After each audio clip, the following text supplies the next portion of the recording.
The saloon doors burst open, slamming against the rotting wooden wall with a sharp crack that seemed to freeze the entire room for a heartbeat. Dust swirled up, mixing with the thick air heavy with sweat, whiskey, and tobacco. Every sound seemed swallowed whole. The laughter, the clinking glasses, the shuffle of cards all fell silent. Cloudy, drunken eyes turned as one toward the door, and then they saw her. Tessa was dragged in like a wild animal just caught out on the dunes, fierce, untamed, blazing. Her hair black as a moonless night hung in a tangled mess around a face smeared with dirt and blood. Her eyes bright, sharp as a blade swept, the room without a trace of fear. Her dress was old, torn, her boots caked in mud, her wrists swollen red beneath rough rope, but Tessa held her head high. Every step as she was dragged, only making her seem more like a flame no one could put out. Hank McCord staggered forward, reeking of booze with every breath. He raised a boastful hand, pointing at her, his slurred voice carrying through the room. "Look here, boys, this wild mare, this wildcat who's man enough to break her, she don't cook. Don't bow her head. Her tongue's sharper than a knife. Shamed me in front of my men. You want her. She's yours. For $1.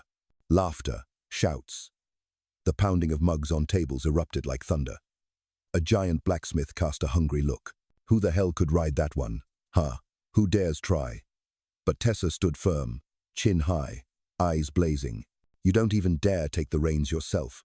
Don't talk about riding. Her voice rang out, low but sharp as a midnight cut. Hank roared, his rough hand striking her cheek, knocking her to her knees in the dust. The room fell dead silent. Tessa braced herself on the floor, dust rising like mocking spirits. She wiped the blood from her mouth with a torn sleeve and stood again, eyes steady and unshaken. A chair scraped slow and heavy. A figure rose from the shadows. Bo Dillon. Tall, coat dusted from the road. One leg stiff, leaning on a carved wooden cane. His wide-brimmed hat hid half his face, leaving only deep, cold eyes glinting under the oil lamp. He walked toward Hank, each step heavy, each beat like a drum pounding in the watchers' chests. The laughter, the murmurs, faded to nothing. The saloon held its breath. Bo stopped at the table. His hand slid into an old leather pouch, pulling out tarnished silver coins, dropping them on the table. The sound of silver on wood rang out, clear and sharp as a blade. "I don't want easy," Bo said. His voice deep as stone. "I want fire." Without a glance at Hank, without another word, Bo drew his knife. The steel gleamed under the light. One slice. The rope snapped, fell to the floor like broken chains. Tessa stood, swaying a little, her arm brushing his. No thanks. No smile. But in her eyes a small spark, lit like an ember in the ashes, waiting its time to blaze. They turned and walked through the silent crowd. The saloon door swung shut behind them, the creak of the hinge like a sigh from the room once full of shouts. The night wind caught Tessa's hair, lifting it like a battle flag. Bo raised the lantern high, its light steady against the dark, and the question, like the night wind, lingered without an answer. What kind of man dreams of claiming what cannot be tamed? Bo said nothing more. He sheathed his knife, picked up his wooden cane, and turned away. His gaze no longer paying any mind to the crowd still stunned by what had just unfolded. Tessa stood beside him, her breath quick, the blood at the corner of her mouth dried into a dark stain on her skin. Her eyes darted around the room, catching faces that moments ago had laughed in cruel delight. Now silent, some looking away, others lowering their heads in shame at their own cowardice. Bo stepped forward, his stride slow and steady, each footfall on the wooden floor like the beat of a drum, solid and silent. Tessa had no choice. Her legs moved of their own accord, not out of trust, but because in that moment, among the drunk and the smoke, he was the only way out. They passed the cluttered tables, the stench of sweat, spilled whiskey, and cracked, rotting floorboards. The saloon doors swung open again, the hinges groaning into the quiet night. The night wind rushed in, carrying desert dust and the cold of the wasteland. Their shadows melted into the darkness, leaving only the lantern Bo carried, a small point of light moving quietly through the black. Behind them, no one spoke. A few chairs scraped softly, and a heavy sigh echoed as if someone had just sobered up. They walked the dusty road leading out of town. The night sky was empty of moon, only the far-off stars watching over each of their steps. Tessa kept her distance, eyeing Bo through a veil of tangled hair, each step cautious. She didn't know where he meant to take her, or if he was any different from the men who'd tried to hold the reins of her life before. Bo didn't look at her, his eyes fixed ahead, his hands steady on the lantern, his stride even not fast, not slow as if he was long used to walking the night alone. The saloon's light faded behind them, shrinking to a small flicker about to die, then gone behind the town's ramshackle rooftops. Only them now, the dusty road and the cold night wind, the sound of hooves mixed with the wind, but not theirs. Bo had no horse, or maybe he'd left it somewhere before entering the saloon. Tessa felt her legs begin to tire, her body drained from the fight with shame and rope. But pride kept her from speaking. At last, Bo stopped beside an old wagon, its wheels caked in red dust, reins slung over the worn saddle. He gave a wordless gesture, climbed onto the driver's seat, and set the lantern in front of him. Tessa hesitated, then climbed up too, keeping a space between them. Neither spoke. Bo gave the reins a small tug. The wagon creaked and rolled on, the wooden wheels groaning against the dry ground. They left the town behind, leaving the shouts, the jeers, and the curses unspoken in their wake. The road twisted through the sandy hills, the lantern light casting Tessa's face in a glow that brought out the doubt in her eyes and the stubborn set of her jaw. The wind tugged at the sweat-matted, blood-streaked hair across her brow. She glanced at Bo, saw only his face hidden beneath the shadow of his wide-brimmed hat, the lantern's glow catching his eyes steady as a still lake. The farther they went, the thicker the night became, leaving only the sound of the wind and the wagon's rattling wheels on the dry earth. Tessa clenched her hands tight, her heart full of questions, yet no words crossed her lips. Who was he? Why had he bought her? Why didn't he speak, demand, or touch? She stared at the lantern, the little flame swaying with the wagon's motion, then lifted her gaze to the darkness ahead, wondering what waited for her beyond. And in the hush, where only wind and night remained, the question echoed quietly in her mind. Why would a man risk everything for a woman he'd only just met? Dawn over the barren land brought nothing but the pale red glow of the rising sun spreading across the hilltops, the chill wind carrying the scent of dry grass and the faint trace of ashes left from the long night. Tessa was up before the rooster's call, before Bo's old horse even stirred its hooves. She needed no summons, no word from Bo.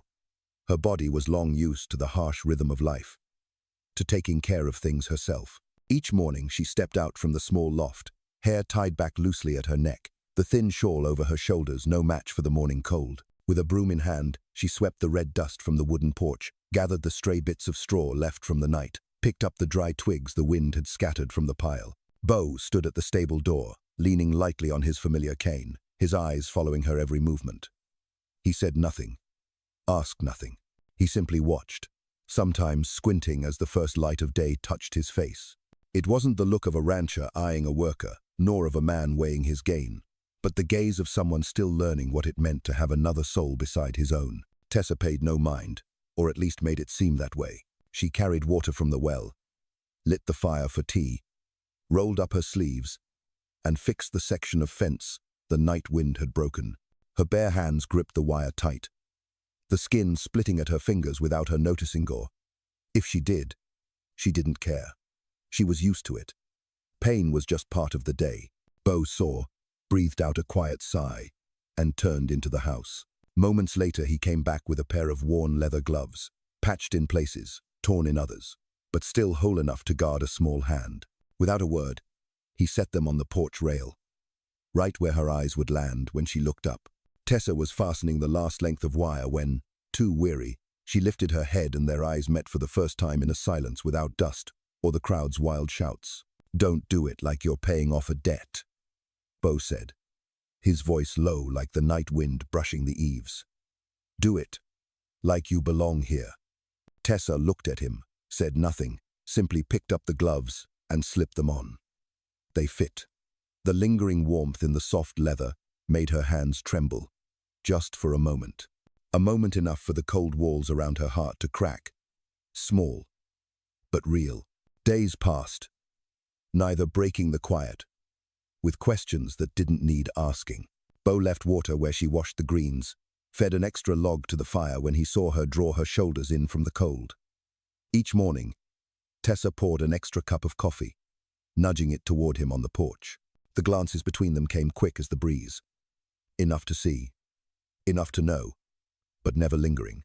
One afternoon, Bo returned from quietly checking the north fence, his limp more pronounced, sweat matting his hair to his brow. He dropped onto the porch step, eyes closed, letting the wind wash over him. Tessa said nothing, just brought him a cup of water, set it down beside him. His hand brushed hers as he took it, and for the first time, she didn't pull away.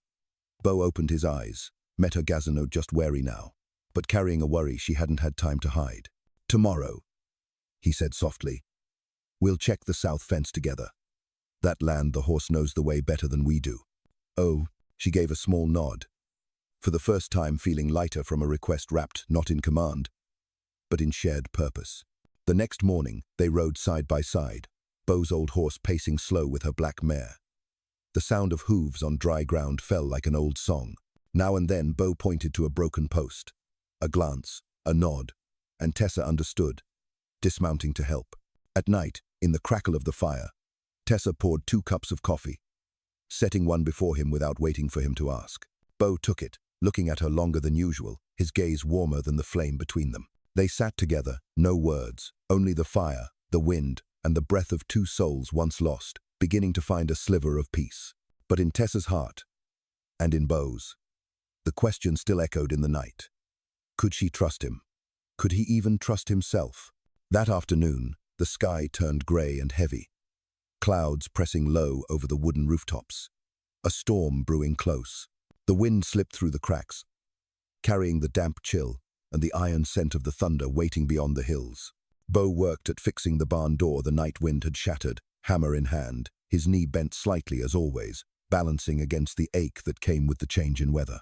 Tessa gathered the dry grass into piles, her eyes glancing toward him now and then, worry unspoken on her lips. That was when the sound of galloping hooves broke the air, and a figure appeared at the gate. He wore a grey coat, black boots polished to a shine, a clean-shaven face set with a thin smile. As if this whole land were a toy in his hand. He dismounted, brushed invisible dust from his coat, and strode toward the porch, carrying a small leather satchel, his every move too sure of itself. "Mr. Dillon," he called out, his voice smooth as butter and cold as a blade. "Name's Thomas Whitfield, representing First Land and Title Bank out of Cheyenne. I'm here to verify some of your land documents. Won't take but a moment." Bo narrowed his eyes, his hand tightening on the cane. He'd seen men like this before, miles at the mouth, knives hidden in the hand. But before he could speak, Tessa stepped forward. Her eyes flashed sharp and cold, like a thin blade hidden in fragile wrapping. "Let me see your papers," she said, her voice low but firm. Whitfield hesitated, then smirked. "Girl, this is men's business." His words hadn't even finished when Tessa snatched the paper, her gaze skimming the lines in a blink. She looked up, voice steady and chilling. "First Land and Title changed their forms 3 years ago. This is the old type. And this clause," she pointed at the small print, "if Mr. Dillon signs any addendum, the land's forfeit in 60 days for a debt that doesn't exist. Old trick. I've seen it before. It won't bite us." "Oh." Whitfield's grip tightened on his bag, his face paling for a beat before he forced a smile. "Girl, I'm just doing my job." But Bo and Tessa's eyes pinned him in place, cold and sharp.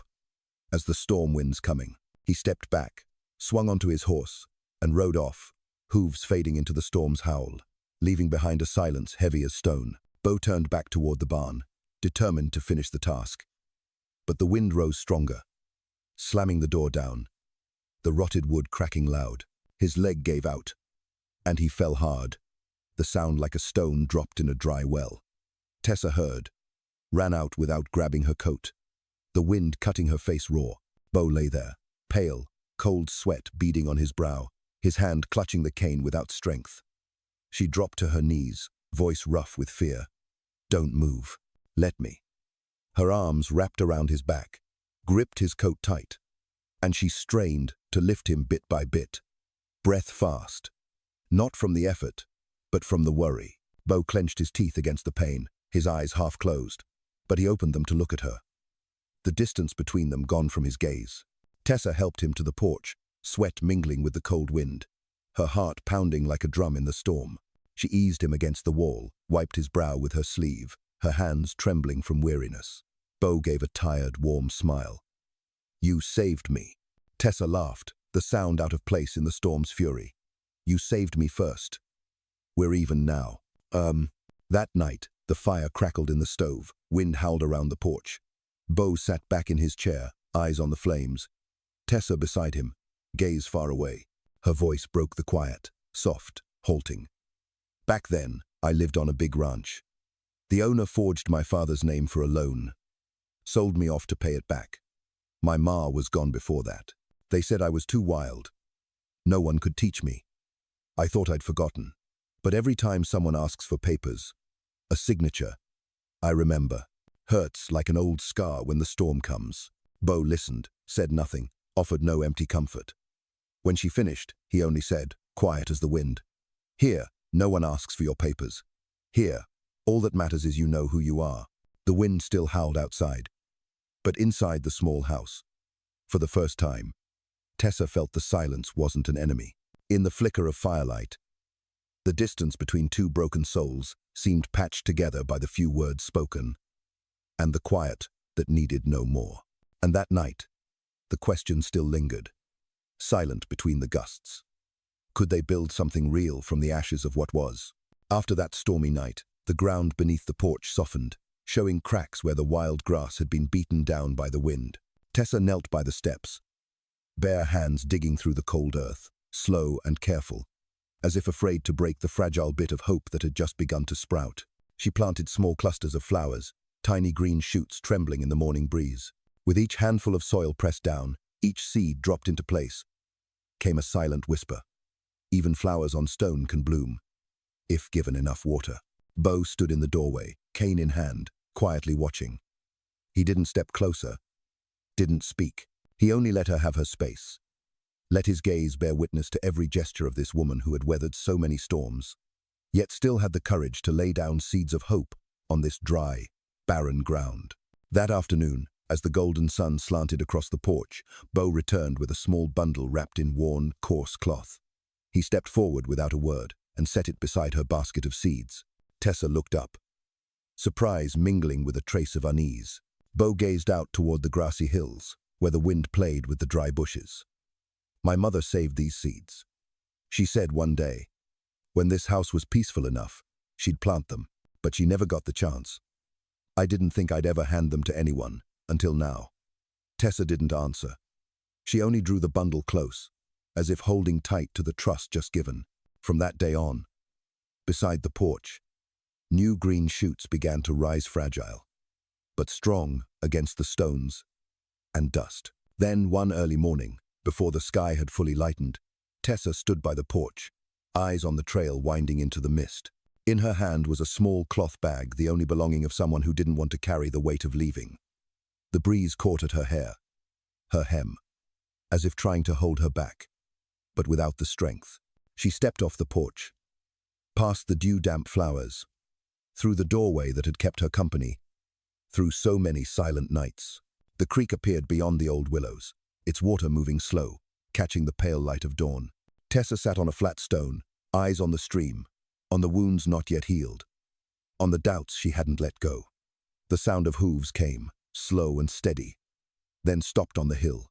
Bo dismounted, his figure bold against the soft sky, broad shoulders, solid in the morning mist.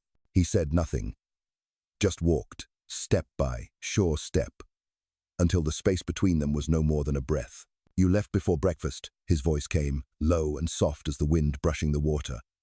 Tessa didn't look at him, her gaze fixed on the stream. "I didn't buy you," Bo said, each word clear as nails driven home. "I only stopped a tragedy." Tessa closed her eyes, tears not falling but sinking deep inside. Her voice shook, thin as thread in the wind. "Then what do you want from me?" Bo took one more step, his eyes meeting hers when she turned. "I don't want anything. I just want to walk beside you. No promises, no demands. Just walk beside you." In that moment, all her defenses melted like mist beneath the sun. She looked at him for a long while, letting the weariness slip from her shoulders, letting the walls around her heart crack at last. Bo's hand reached out, not urging, not forcing, just waiting. and her hand met his, trembling but true. Calloused fingers wove together, not to hold back, only to remind her, "I'm here." They stood together by the creek, the first rays of sunlight breaking through the clouds, glinting on the water like 1,000 quiet promises. The breeze carried the scent of grass, of flowers, and of things that had never been named. And in that place, among the morning mist, the wild blooms, and the gentle light, Tessa knew she had found where she belonged. Not a roof, not an oath, just a hand, ready to take hers in the heart of the wilderness. In the days that followed, the ground beneath their feet was no longer just dry. Lifeless soilet had become part of their breath, part of their blood. Bo and Tessa rebuilt the ranch together. One broken fence replaced with sturdy new posts. One sagging porch propped up by hands that had long known hammers, nails, and weathered wood. Day by day, the wildflowers Tessa had planted behind the house stretched toward the sun, resilient against dust and heat. Folks passing by would sometimes stop, leaving a bundle of hay, a coil of wire, or simply a look of respect. They saw a place once fallen now rising again, not by money, not by promises, but by human hands, by patience, and by shared purpose. And then, one day, folks stopped calling it the Dillon Ranch. They gave it a new name, the name born from the wildflowers that now blanketed the hills around the place. Wildflower Ridge. That name wasn't just for the flowers. It was for the woman who made them bloom, who brought the land back to life. That spring came late, but when it did, the flowers burst forth as if they'd waited a lifetime to show their finest colors. On the hillside bathed in golden evening light, Bo and Tessa stood side by side. No gold rings, no white dress, no grand vows. Only the hill of wildflowers as witness, the wind as blessing, and the setting sun as candle for the simplest, truest wedding. Bo looked deep into Tessa's eyes and said softly, "I don't need you to belong to me. I just need you to choose to walk beside me." Tessa smiled a smile that seemed to brighten even the flowers at their feet. She answered, simple and complete, "And I choose you."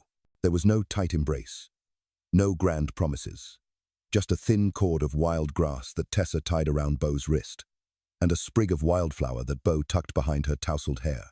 All the promises were already there in their looks. In every day they'd spent mending the house, setting the fence posts, planting another bush behind the porch, sharing a bowl of beans each night. The hill stood quiet, the wind rustling through the delicate petals like the earth's own whisper. From that day on, those passing Wildflower Ridge saw two figures walking side by side, sometimes on horseback, along the fence line, sometimes by the flower beds behind the house, sometimes on the porch steps where the lamp cast its small square of light against the endless night. Tesseth wild girl no one could ever tame, because she was never meant to be tamed.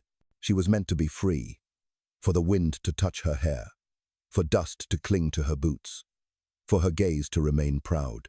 And Botherman, who never sought to claim her, only chose to walk beside her, steady and quiet, like the hill of flowers they stood on, like the gentle stream that circled its base, like the wind that kept blowing through storm and sun. No one ever tamed her, but there was one man who chose to stand beside her, and she chose to stand beside him. If this story stirred your heart with the kind of love that is pure and true, share it with someone who still believes that real love is when two souls choose to walk together through storms, through fire, and even through the quietest of days.